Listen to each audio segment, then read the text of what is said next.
Today I'm going to review the Amazon Kindle Paperwhite. As you can see, I keep my Paperwhite in this built sleeve, which I originally bought for the Kindle Touch.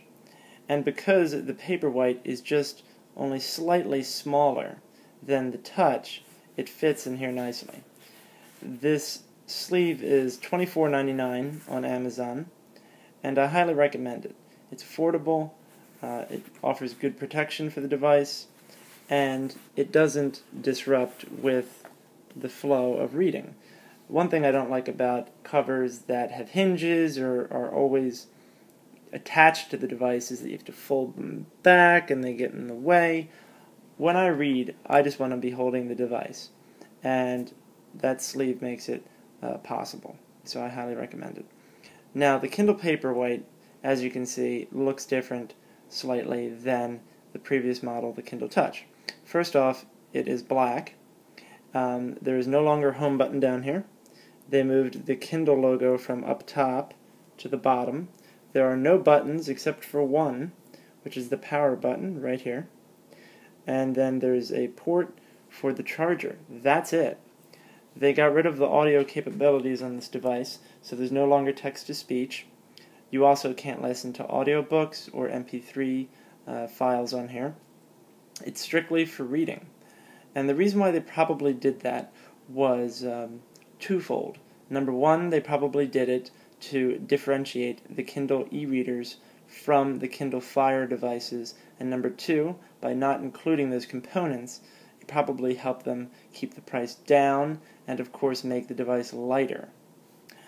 Now, on the back, there is a nice rubbery feel to it, so it has a nice grip. So when you hold it with one hand, you basically have no fear of it slipping. And let's turn it on. And there you go. It lights up beautifully. So you know, this is the 3G model with no special offers. And as you can tell, the home screen is different than previous devices. Right now it's in the cover flow setting, where you look at the covers of your books. On the home page, there are recommendations down here. They're only on the first page. If you go to the second page, no recommendations. So that's a little different than the previous model. As of right now, you can't get rid of these recommendations.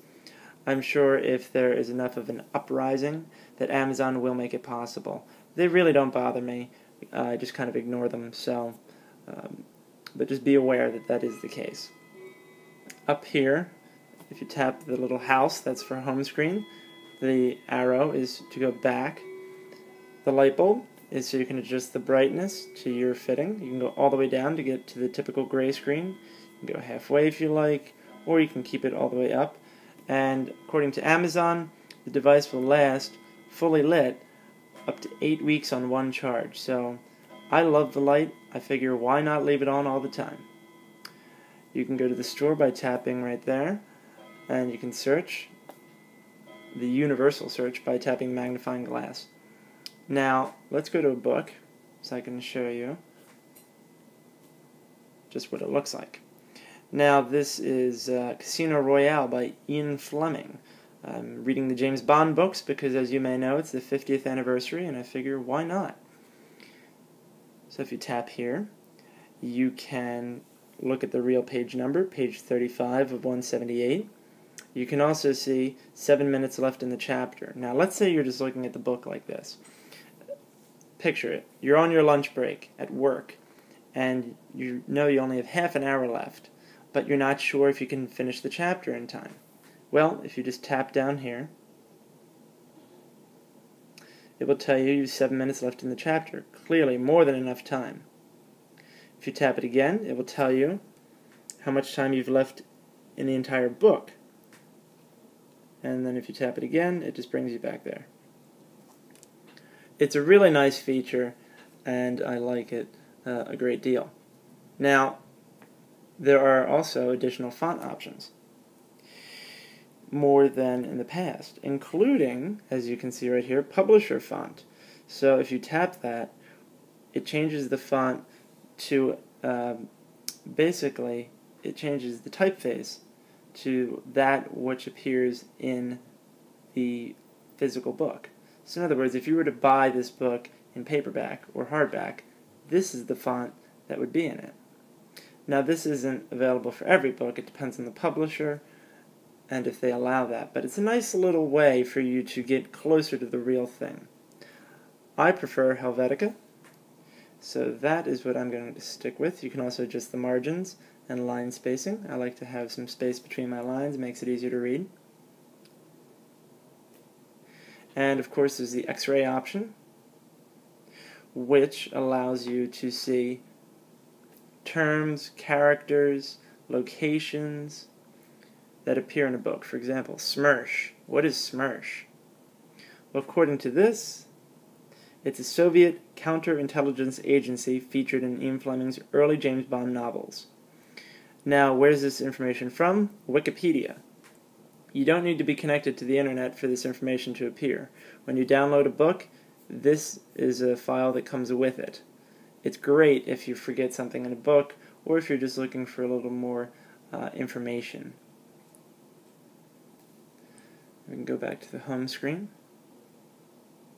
Now the only thing I don't like about the Kindle Paperwhite that they changed from the previous model, the Kindle Touch, is turning wireless on and off. To turn it off, you have to tap this up here. And then from there you have to go to Settings, and then from there you have to tap Airplane Mode. So you have to do 3 steps in order to turn the wireless on or off, which to me is too much. I know it sounds silly, but I'm fairly certain that with the Kindle Touch you could turn the wireless on and off with 2 taps. Previously you would just tap the menu button and it would say wireless on or wireless off, something of that nature, and bam, it would do it. But now you have to go, they added an extra step, which doesn't make any sense to me. Now they may change that with the software update. It's not a deal breaker, clearly. It's just inconvenient for the reader. But other than that, I think it's a fantastic device. This model, which is a 3G without special offers, is $199. It's a little more expensive than the previous version of the Kindle Touch. However, if you're an avid reader and you need the 3G access and the special offers turn you off, I highly recommend it. It's a wonderful device. It's lighter, it's thinner, and overall it's better. And reading with it at night or during the day is a breeze and a real joy. So I highly recommend you pick one up, and thank you for watching.